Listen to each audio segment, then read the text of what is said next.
It was a sad day indeed. A very sad Friday for me. Within a few minutes, I would see if my life had turned into a mess out of my control. The only thing to do for the time being was to wait and see if the expected trouble would really happen. However, I wasn't any poor wimp who would mourn and feel sorry for myself. I had never forgotten what my old sergeant once a long time ago taught me. That action is the best defense. My only choice was to fight for at least saving my honor, even if many other things went to hell. To my advantage, I received some information yesterday that gave me time enough to be well prepared for the events to come. That was the reason I was sitting in a friend's black Peugeot 307 parked in a discreet corner of the motel parking lot. I was told my wife would be here after lunch, and now it was nervously exciting to see if her red Toyota Yaris would arrive. She came and was followed a few seconds later by her real man in his extender BMW that he parked beside my wife's car. He said a few words to her and walked to the registration office. I left my car and walked to my wife's Toyota, opened the unlocked door on the passenger side, got in, and sat down in the seat. My totally surprised wife screamed, "You Billy! What in the hell are you doing here?" I gave her a brown envelope and said, "Not much. Only giving divorce papers to my cheating soon-to-be ex-wife. Have a great time being intimate with your noble real man, and feel free to stay here forever." She began screaming, "No, no, no, you are totally wrong. It is not what you think. Let me explain why I'm here, and I can promise you, it is not for any cheating. I demand a divorce, and don't give a darn if you are being intimate with that worm that just ran away to get the room key to your love nest. Feel free to be his mistress, and as I said, I don't give a darn." It was obvious that my once-upon-a-time loving wife had expected this afternoon to be a much more romantic event with her obviously horny, noble lover, because she began to cry loudly. Now her so-called real man was coming back, waving the room key, and when he saw Rebecca crying and still sitting in her car, he opened the door on her side and asked, "Who the hell is he, and what has he done to you?" While he was saying that, I got out of the car, took up a small plastic bottle from my pocket, and while rushing over to him, I heard her sob. "He is my husband, and he is going to get both of us divorced for doing this." The lover shouted, "I'll beat that stupid idea out of the damn jerk."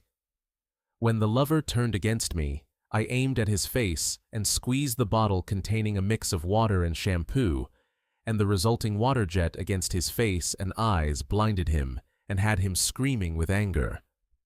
While he was temporarily out of action, it was time for my second weapon, a dart with 3 flukes soldered to the head. I took a quick step getting behind him, and I took a hard swing of my right hand and pushed the dart through his pants and underwear deep into his left bottom. Thanks to the barbed tip, it remained stuck and was impossible to withdraw without surgery. My actions were successful, so I left the now obviously unlucky lovers. He had shampoo in his eyes, a dart in his rear, and was swearing like an old harbor worker. My cheating wife was still sitting, loudly crying in her car seat. I rushed to my car and left the motel parking lot without any further problems. Whatever would happen later that Friday, one thing was for sure: those lovers would not be in the mood for any romantic intimacy. I'm Billy Svensson, a 37-years-old Scandinavian guy, for the time being married to 36-years-old Rebecca. Our 2 children are Emil, 9, and Estelle, 7 years old. Rebecca and I have been together for 11 years, and married during 10 years of that time. We have almost everything couples in our position are dreaming about, so we ought to be very happy, but I regret to say that we are not. In my humble opinion, the main reason for our unhappiness is Rebecca's mother. Though she is not green, doesn't have a tile, and doesn't spit fire, she must still be regarded as a genuinely hostile dragon who has never avoided any chance to be a pain in the rear to me. That began the first time I met her. I was invited for dinner at Rebecca's home. It was more of a cross-examination than a pleasant dinner. After a lot of questions, the dragon said that she didn't like my name, because Billy is a Y name, and she didn't like people with Y names. Upper-class families never gave their children such names, as in Billy, Kenny, Ronnie, Molly, Nellie, Cindy, etc. Thanks for that, I thought. I was surprised when both Rebecca and her obviously spineless wimp of a father remained silent while I was humiliated by the dragon. She continued by saying that Svensson is a typical farmhand name from the days when a son got his father's first name together with son as his last name. Then she went on by saying that she had expected something better for Rebecca, since her other daughter, Natalie, was going to marry a fine man from a noble family. I had heard enough, stood up, and said, "Isn't that guy's father a child born out of wedlock in some distant branch of that family? And what is he, an unemployed parasite on the social welfare system?" Before somebody replied, I continued, "I need some fresh air. Are you coming with me, Rebecca?" To my great surprise, Rebecca came with me, and we left what I regarded as a dragon's nest. I knew Natalie's boyfriend, Alexander, from my school days, and wasn't surprised that he, with his conning skills, had gotten Rebecca's weird mother to regard him as a God's gift to Natalie. That was not my business, and why should I care? Of course, I wasn't invited to Natalie and Alexander's big wedding, and didn't care a bit about that either. What I cared about was Rebecca's and my relationship, and that grew better and better until it went too well, resulting in her accidental pregnancy. That got her dragon mother almost spitting fire when she rang me and shouted her opinions about the kind of lowlife I really was, in hers and other decent people's opinions, and that any kind of wedding at her expense would be out of the question. The Los Cristianos Scandinavian Church on the Spanish Canary Island, Tenerife, is a very popular place for small-scale weddings, so Rebecca and I went there with our best friend and got married. Both Rebecca and I found fine jobs in a town 210 kilometers away from our hometown, so I had minimal contact with her mother, who spent all her efforts and a lot of money on Natalie and Alexander. The next years were good for Rebecca and me and our 2 children.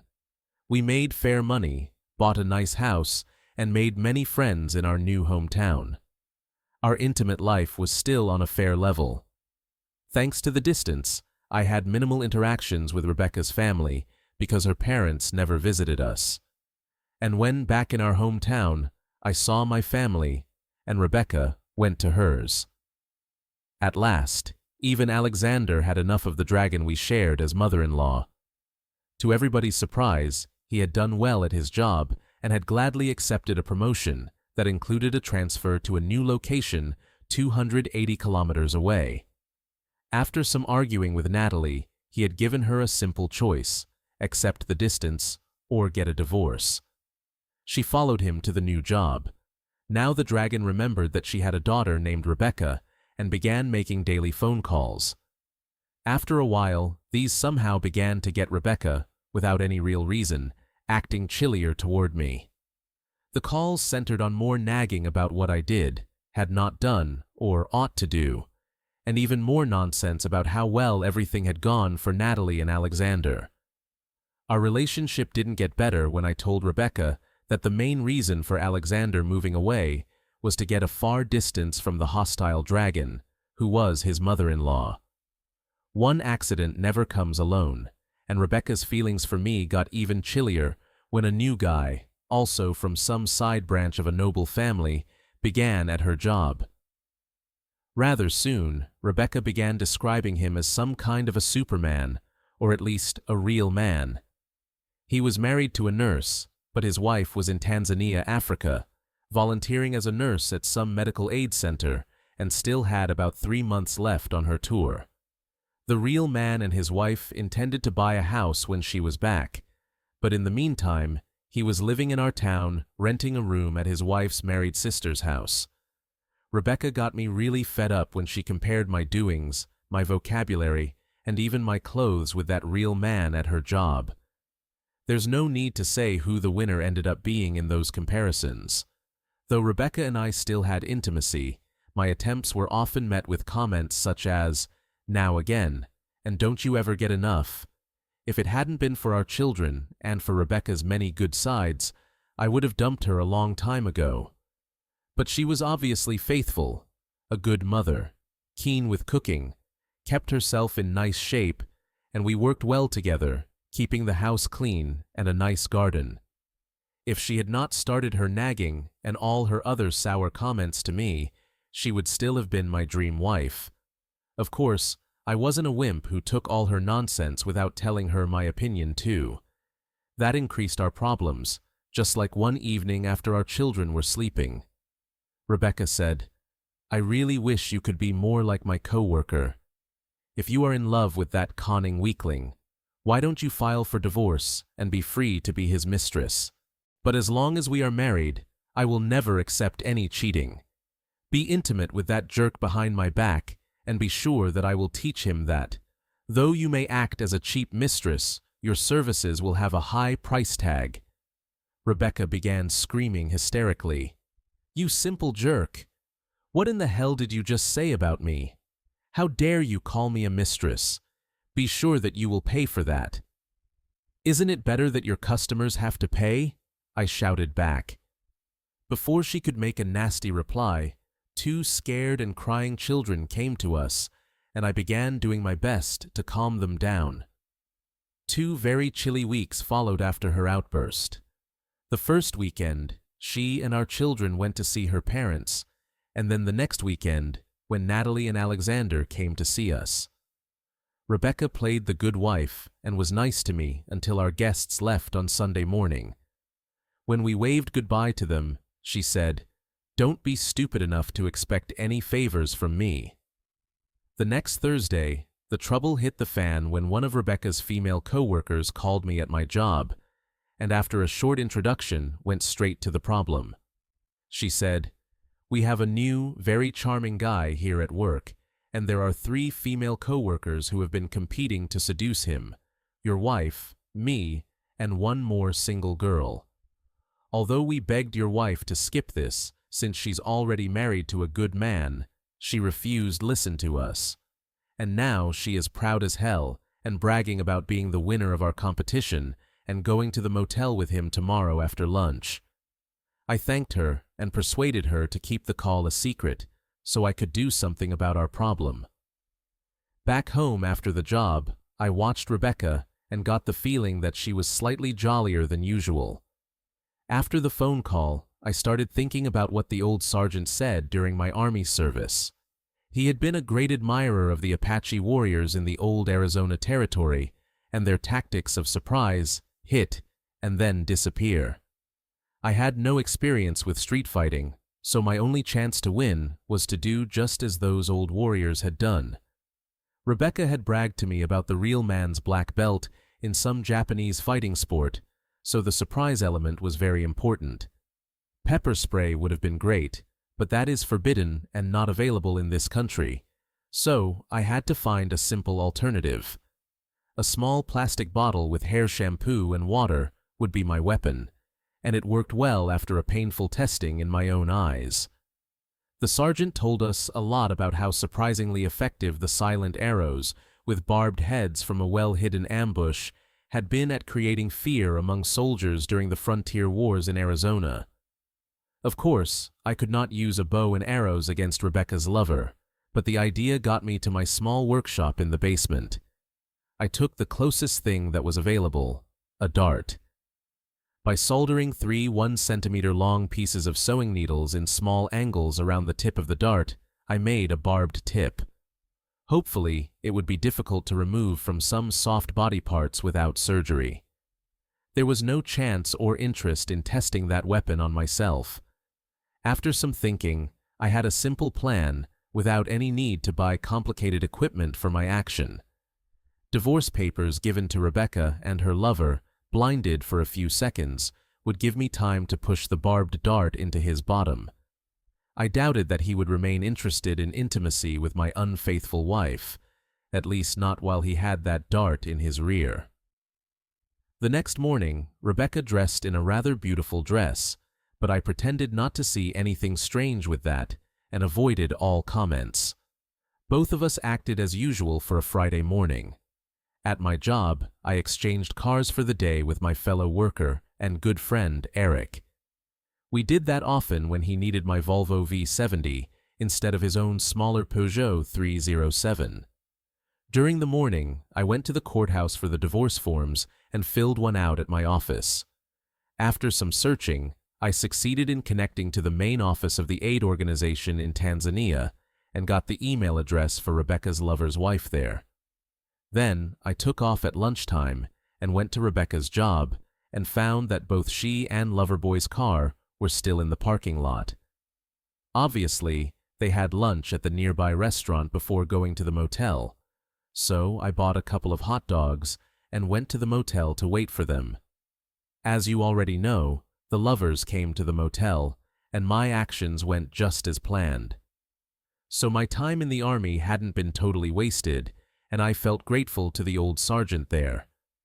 At 3:30, my home phone rang, and the same female voice that told me yesterday about Rebecca going to the motel asked me, "Did you go to the motel today, and did you see what you expected to see?" "Thanks for calling." "Yes, I went there, but your co-workers weren't happy to see me. I tried to cheer up my wife with some divorce papers, but that gift didn't make her happier. The man threatened to hit me, so I had to defend myself, and he got some damage to his bottom. I presume my wife must have taken him to the hospital. It was not much of a romantic date, at least not in my opinion," I told her. "Is that really true?" "Oh yes, it is. I have no reason lie to you. My wife isn't home yet, but feel free to call her cell phone and ask her." "Of course, I can't guarantee that she will tell you the whole truth," I said. Then she, whoever she was, thanked me and asked for Rebecca's cell phone number, which I gave her. I knew they'd have a nice chat, and that's exactly what I wanted. After our conversation, I immediately got to work on my revenge plan. I had already sent an email to the real man's wife in Africa, giving her all the details of what had happened. But I decided to take it a step further. First, I called my lawyer and had him draw up a post-nuptial agreement. This document stated that in case of divorce, Rebecca would receive substantially less than half of our assets due to her infidelity. I knew she would never sign it, but it wasn't meant to be signed. It was meant to scare her. Then I called a private investigator I knew from my old army days. For a reasonable fee, he agreed to gather some information about Rebecca's lover, including his financial situation, his work history, and any skeletons in his closet. Rebecca finally came home around 4 a.m., and it was obvious she wasn't happy. She glared at me and said, "We have to talk and do it now at once. No problem for me. You and your lover boy got what you wanted, and you had to have been totally insane if you expected me to be a poor wimp taking the humiliation you and your so-called real man intended to give me." "No way, Rebecca. I'll never take such nonsense without fighting for my pride," I replied. "Though he had not done you any harm, you hurt him so badly that I had to take him to the emergency room at the hospital. Be sure you will have to pay for that." I told her, "Actually, we are 4 adults and 2 children sharing the bill for what you and that creep did. You can't be serious if you think that the poor nurse in Africa is happy after she received my email with the information about you and her husband. Now she knows what a shameless cheating creep she married and trusted." She shouted, "Did you really do such a nasty thing to his innocent wife? Even threatening me with divorce was a very nasty thing to do. I haven't threatened you with anything. Just sign the divorce papers, and you'll get fair terms to be a free woman in 6 months. Refusing to sign and going to a lawyer will cost you a lot, and you will still end up with the same terms in the end," I told her. Now she understood that I was serious and began sobbing. "Oh my God. Are you really serious? Please listen to me for heaven's sake. I haven't done anything wrong." "Yes, You have.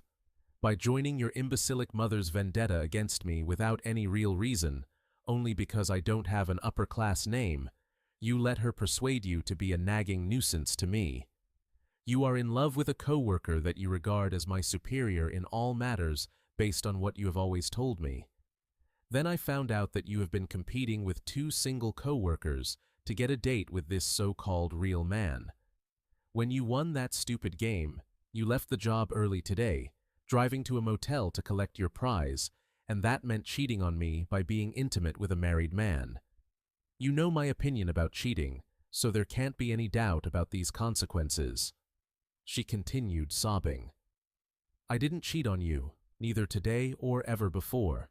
That's for sure, and you are the only man I love.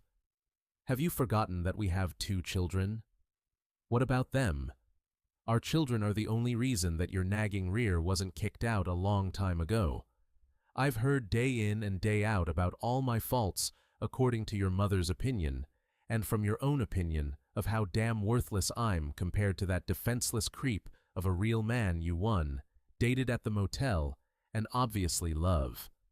I'm humiliated by your cheating attempt and fed up with all the other nonsense you are always throwing at me.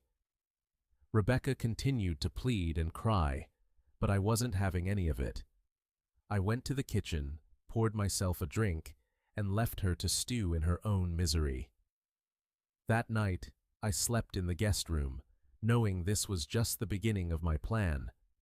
The next morning, I got up early and was making coffee when Rebecca appeared, her eyes red from crying all night. Billy, please, we need to talk about this. I swear nothing happened at that motel. We never even got inside the room. That's only because I happened to arrive at the right time, I replied coldly. The intent was there, Rebecca. You were ready to throw away 10 years of marriage for that pompous jerk. It wasn't like that, she protested. Save it, I said, handing her an envelope. Here's what's going to happen. I've already filed the divorce papers, but there's something else you should know. She opened the envelope with trembling hands and found printouts of emails between her and her real man, along with screenshots of text messages.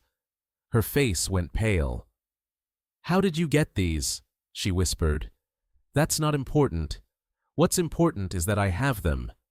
And copies have been sent to your workplace HR department, your mother, your sister, and all our mutual friends. This wasn't entirely true. I had the messages thanks to my PI friend, but I hadn't sent them to anyone yet. The threat was enough. You wouldn't, she gasped. I already have, I lied. And there's more. Your real man isn't so real after all.